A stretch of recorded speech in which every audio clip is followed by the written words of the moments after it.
사무엘상 4장 1절부터 11절 말씀 보겠습니다.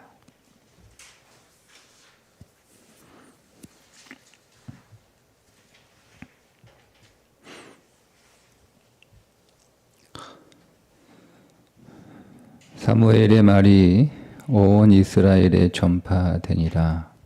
이스라엘은 나가서 블레셋 사람들과 싸우려고 에벤에셀 곁에 진치고 블레셋 사람들은 아벡에 진쳤더니 블레셋 사람들이 이스라엘에 대하여 전열을 벌이니라.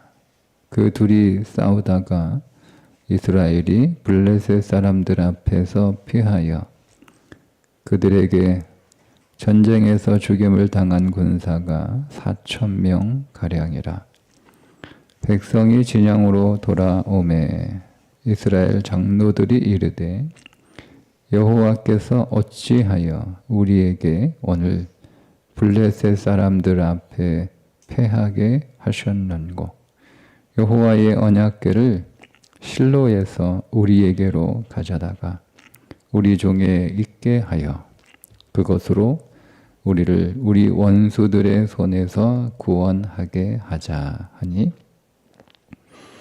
이에 백성이 실로에 사람을 보내어 그룹 사이에 계신 만군의 여호와의 언약궤를 거기서 가져왔고 엘리의 두 아들 홈니와 비느하스는 하나님의 언약궤와 함께 거기에 있었더라. 여호와의 언약궤가 진영에 들어올 때에 온 이스라엘이 큰 소리로 외치매 땅이 울린지라. 블레셋 사람이 그 외치는 소리를 듣고 이르되 히브리 진영에서 큰 소리로 외침은 어찌 됨이냐 하다가 여호와의 궤가 진영에 들어온 줄을 깨달은지라.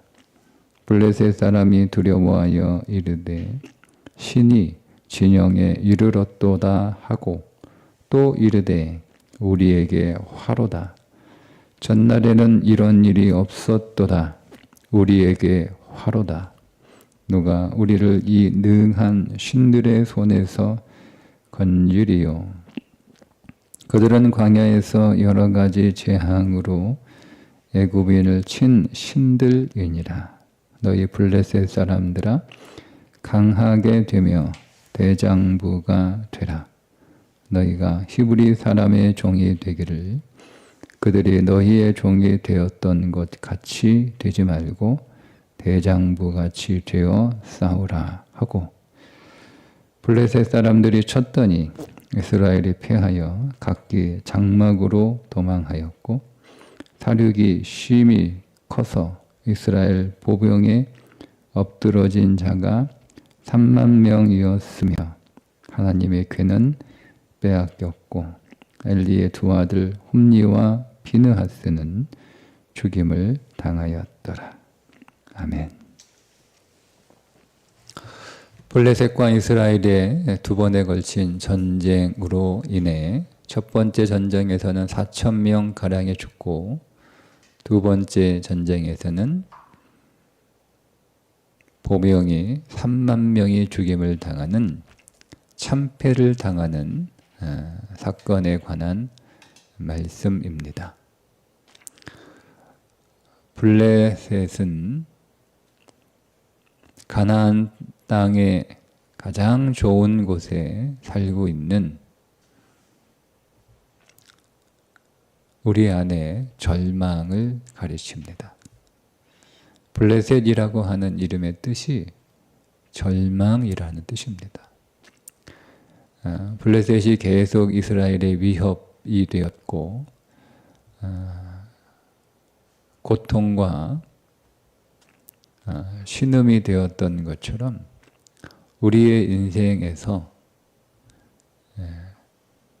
우리가 하나님을 믿음에도 불구하고 절망은 끊임없이 우리를 공격하고 우리의 온 마음을 차지하려고 합니다. 그런데 우리가 이것을 믿음으로 이길 수 있는데 왜 블레셋에게 패하여 이길 수 없었을까 하는 것을 오늘 말씀에서 함께 나누고자 합니다. 이스라엘 백성들이 진을 친 곳은 에벤에셀입니다. 도움의 돌이라고 하는 우리가 잘 알고 있는 믿음의 지명입니다. 에벤에셀, 도움의 돌. 그런데 그 도움의 돌이라고 하는 곳에 진을 치고 절망과 싸웠음에도 불구하고 전혀 도움을 받지 못하는 이유가 무엇일까 하는 거죠.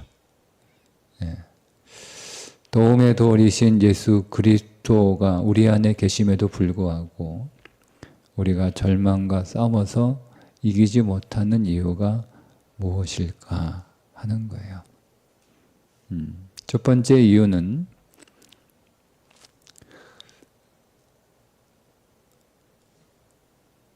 우리가 믿는 예수 그리스도가 우리를 위한 나의 승리를 목적으로 예수님을 믿고 있기 때문에 그렇습니다.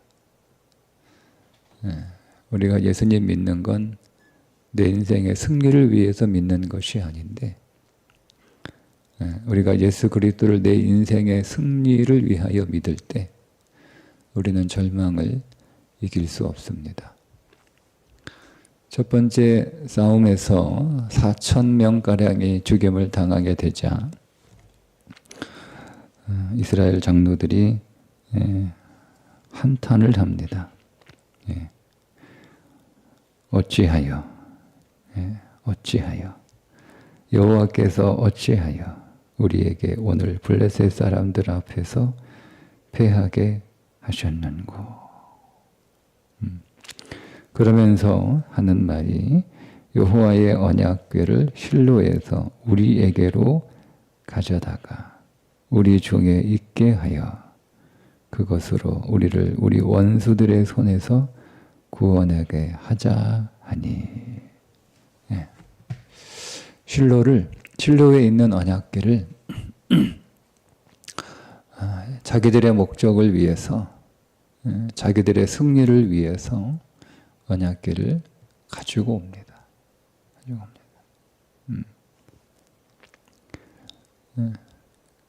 그들이 언약궤 앞에 나아가 그 언약궤의 삶을 살아야 되는데 반대가 된 거예요. 그러니까 우리가 하나님의 목적을 위한 만물이 그로부터 말미암았느니라는 말씀처럼 그리스도를 위하여 사는 인생이 되어야 되는데, 즉 그리스도를 위하여 사는 인생이라고 하는 것은 그리스도와 친밀하게 교제하는 거예요. 그게 그리스도를 위하여 사는 인생입니다. 제가 여러 번 반복해서 말씀을 드리지만 그리스도를 위하여 산다라고 해서 어떤 일을 하는 것이다라고 우리가 그리스도를 위하여 하는 어떤 일에 초점을 두게 되면 단지 그리스도를 위하여 일만 하고 정작 그리스도와 교제하는 일은 우리가 놓칠 수 있는 함정에 빠지게 됩니다. 내가 저와 같은 경우에는 제가 목회를 했다. 내가 목회를 했으니까 내가 그리스도를 위하여 일을 했다. 이런 함정에 빠지는 거예요. 그러니까 제가 목회하는 게 그리스도를 위하여 일하는 게 아니고 제가 목회를 하면서 그리스도와 교제하는 것이 그리스도를 위하여 일하는 거예요. 여러분의 삶도 마찬가지예요. 여러분들이 교회에 많은 봉사를 하셨다고 해서 그것이 그리스도의 일을 하는 것은 아닙니다. 여러분들이 그 일을 통하여 반드시 그리스도와 교제하셔야 됩니다. 그리스도와 교제하지 않는, 그리스도와 교제가 없는 모든 일들은 그것이 우리의 신앙과 관련된 일이라 할지라도 그리스도를 위한 일이 될 수 없습니다. 예. 그러니까 우리에게 있어서의 영광은 교회를 위하여 뭔가 대단한 자랑할 만한 어떤 업적과 같은 일을 하게 된 것이, 할 수 있게 된 것이 영광이 아니고 영광이신 그리스도와 교제하는 게 영광이에요. 이걸 많은 사람들이 놓칩니다. 많은 사람들이 놓칩니다. 그러니까 예를 들면 제가 그냥 예를 들어서 방점이 거기에 있다라고 하는 거니까 오해하지 않고 들으셨으면 좋겠어요. 예를 들면 우리 화요일 날 향기나는 사람들의 대표가 와서 다니엘 기도에 간증을 했잖아요. 근데 그 하는 일들이 굉장히 아름답고 또 어떤 면에서 굉장히 위대한 일이잖아요. 그죠? 네, 그 일을 하게 된 것이 방점이 아니고 그 일을 통해서 그가 그리스도와 교제하기 시작했다는 거예요. 그가 그동안은 그냥 종교인으로 교회를 다녔어요. 얘기하잖아요. 나는 솔직히 내 출세와 성공을 위해서 예수를 믿었고 교회를 다녔다. 그 내 꿈과 비전은 타임머신을 만들어서 출세하는 거였다. 그런데 홍콩인가요? 홍콩에 가서 홍콩인가요? 뭐 아니 장소가 중국 사람들이지만 홍콩인지 뭐 싱가포르인지 하여튼 가서 거기 젊은 청년들과 자신들의 꿈에 관하여 얘기할 때 하나님 믿지 않는 중국인이 그 땅에 가장 가난한 사람들이 모여 사는 동네에 가서 그 사람들에게 직업을 주고 돈을 벌게 하고 그 사람들의 삶을 유익하게 하는 그것이 자기의 꿈이다라고 하는 것에 대한 도전을 받고 잠 못 이루고 나는 어떻게 살아야 되냐 그러면서 기도한 거잖아요. 그게 하나님의 일이에요. 하나님 앞에 묻고 기도하고 그리고 그런 가운데서 하나님이 자신에게 말씀을 주시고 가장 작은 자에게 한 일이 나에게 하는 것이다 하는 거잖아요. 그러면서 그가 이제 장애를 가지고 있는 사람들이 그들의 집에 마치 숨어서 밖으로 나오지 못하는 그 사람들을 집 밖으로 나오게 할 수 있도록 하는 일. 네. 그래서 그가 이루었던 많은 위대한 사건들과 일들을 쭉 브리핑을 했으나 간간히 그가 하는 내용이 뭐예요? 눈물로 기도한다. 우리 직원들이 눈물로 2시간 회의하는데 1시간 눈물을 흘리면서 기도한다. 그게 하나님의 일이라니까요. 그게. 네.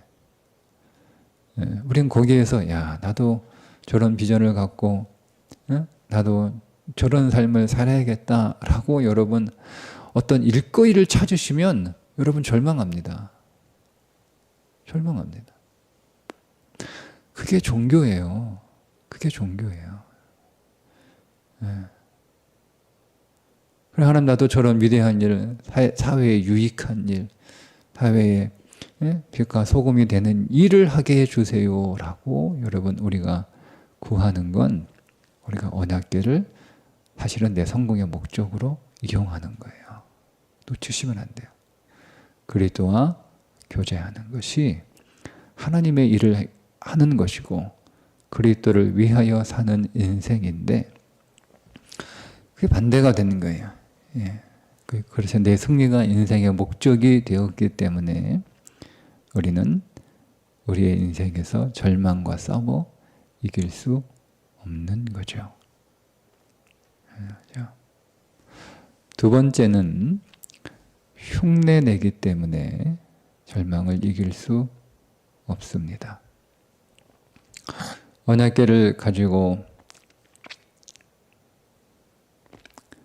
그들이 진을 치고 있는 진영 에베네스로 들어올 때 5절에 보니까 온 이스라엘이 큰 소리로 외치며 땅이 울린지라.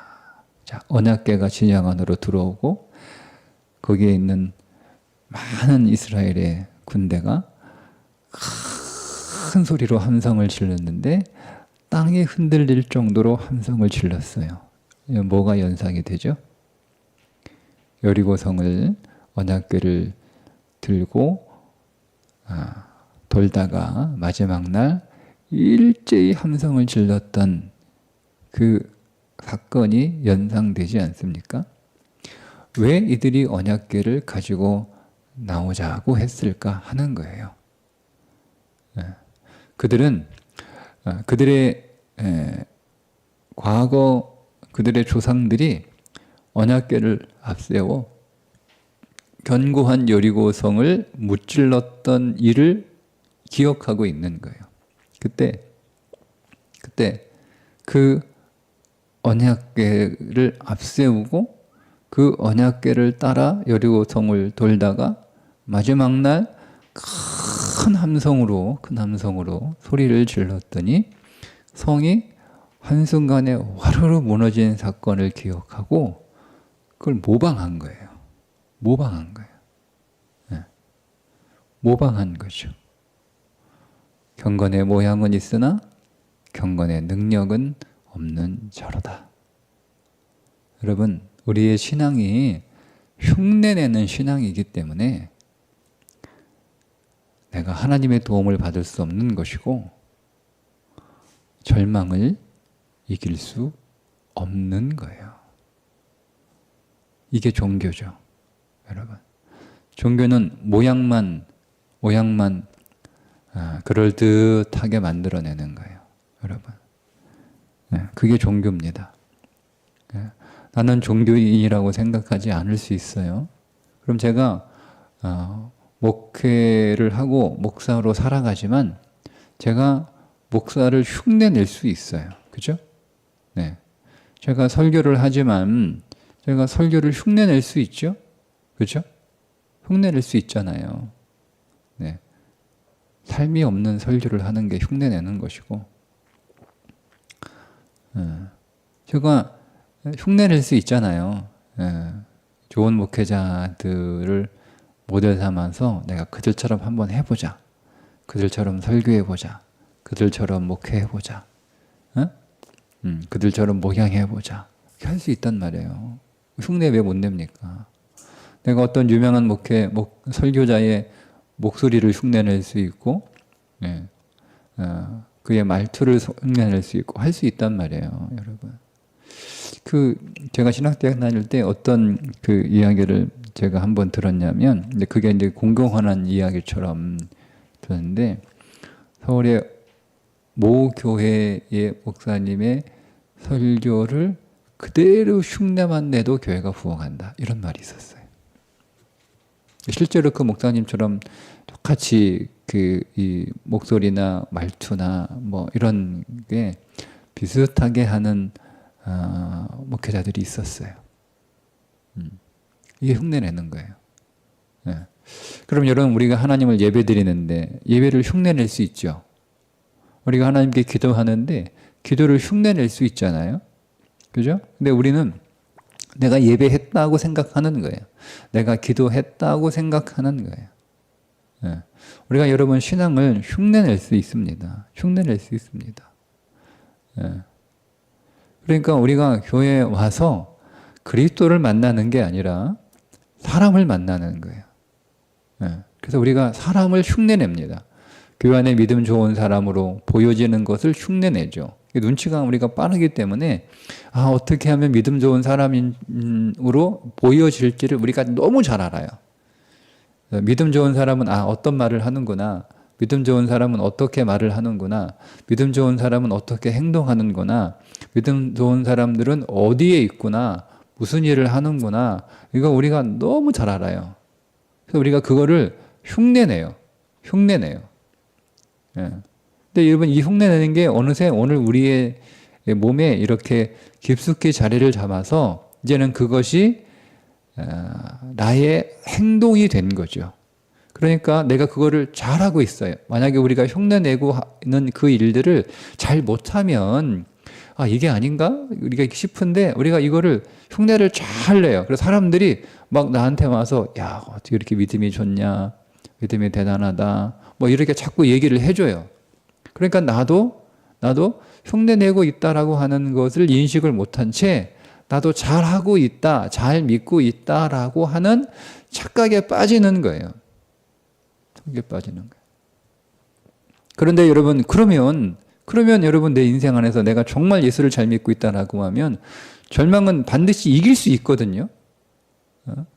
여러분 계속 이어지는 말씀을 보면 결국 절망은 하나님의 말씀 앞에서 완전히 패합니다. 그 절망은 이겨요.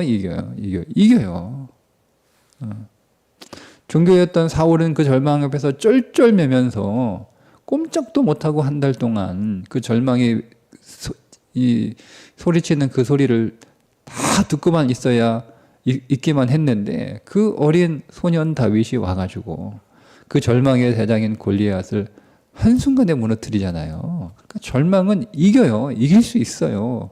이길 수밖에 없어요. 근데 왜 오늘 우리가 하나님 내가 이렇게 교회 열심히 다니고 왜 이렇게 내가 예수님 이렇게 열심히 믿는데 왜 나는 이 절망을 이기지 못하며 늘 절망에 사로잡히고 내 안에 절망은 더욱 커져만 갑니까? 라고 여러분 우리가 생각한다면 두 번째 이유, 내가 하나님을 믿는데 흉내만 내고 있는 거예요. 그럴 수 있다는 거예요.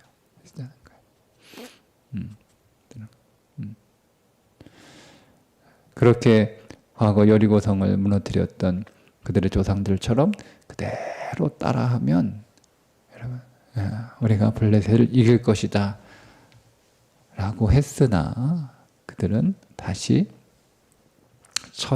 더 처참한 패배 4,000명으로 끝나지 않고 3만 명이 죽잖아요. 7.5배 정도 되는 처참한 패배를 할 수밖에 없습니다. 세 번째 이유는 지식으로 하나님을 알기 때문에 그렇습니다. 진영에서 큰 소리를 외치고 땅이 진동하니까 블레셋 사람들이 깜짝 놀라요. 도대체 무슨 일이냐? 자, 6절 보니까 하반절에 여호와의 궤가 진영에 들어온 줄을 깨달은지라. 여호와의 궤가 진영에 들어온 줄을 알아차렸어요. 그런데 그들이 뭐라고 얘기합니까? 7절을 보세요. 블레셋 사람이 두려워하여 이르되, 두려워합니다. 신이 진영에 이르렀도다 하고 또 우리에게 화로다. 큰일 났다. 이제 우리는 다 죽었다.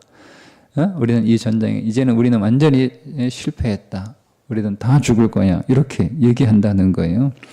8절에 또 얘기합니다. 우리에게 화로다. 누가 우리를 이 능한 신들의 손에서 건지리요.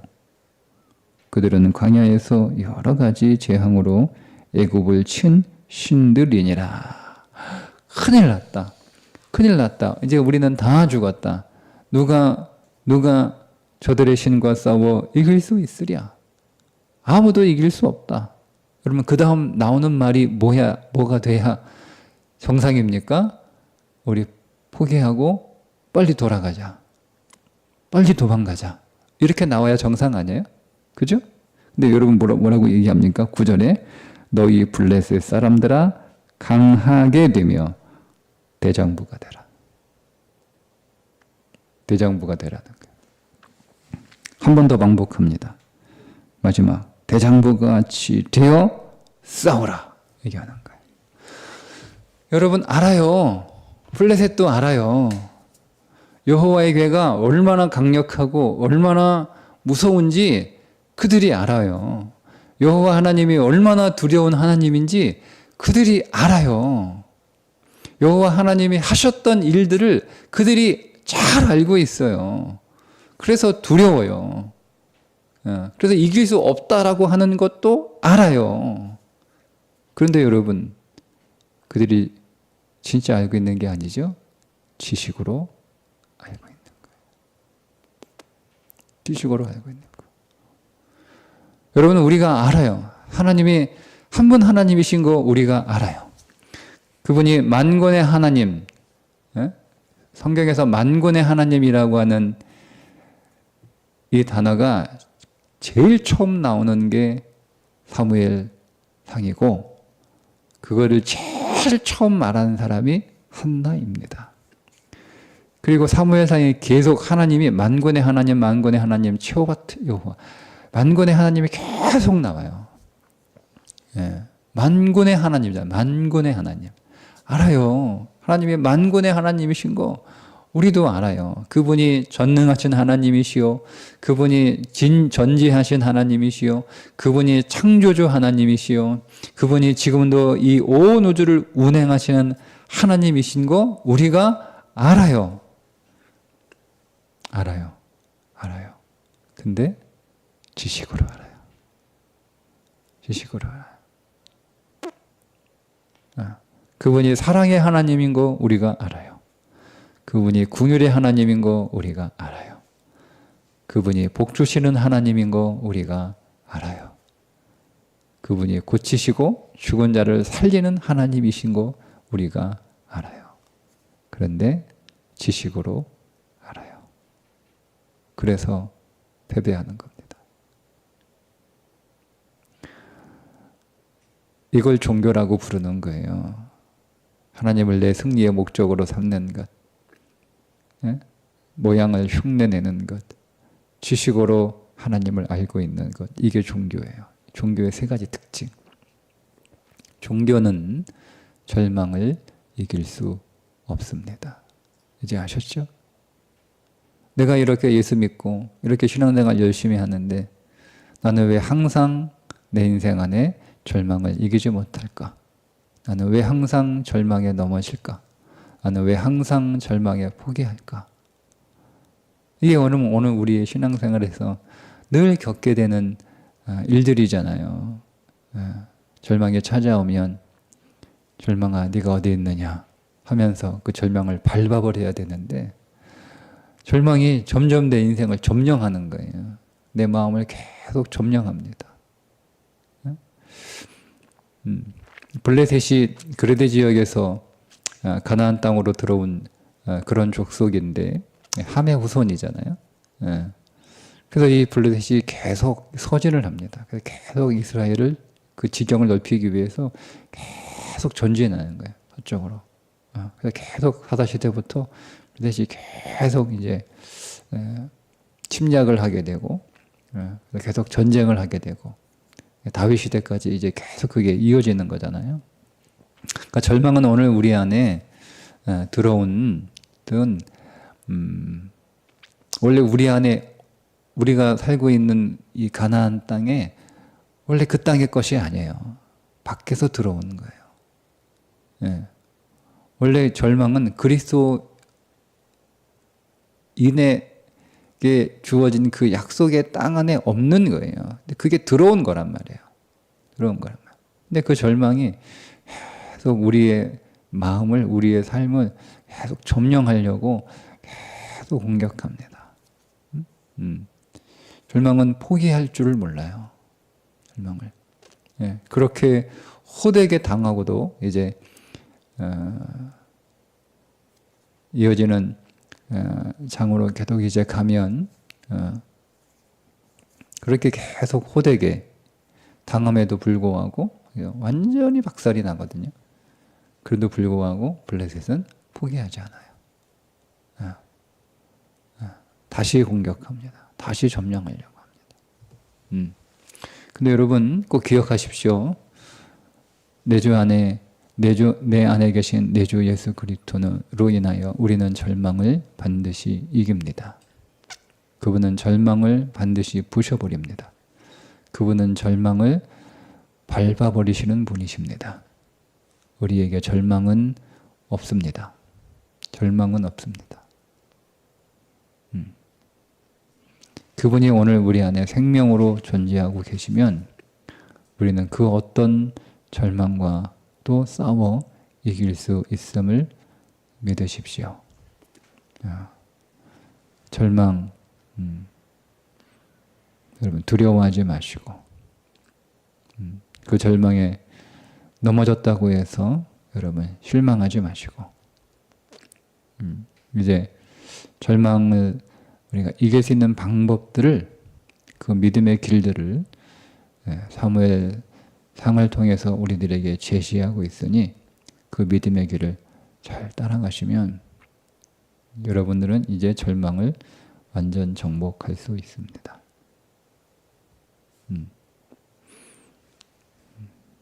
절망을 당연한 것으로 여기지 마시고 낯선 것입니다. 우리 안에 들어온 낯선 것입니다.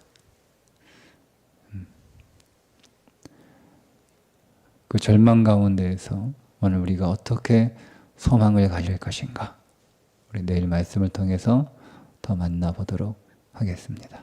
기도합니다.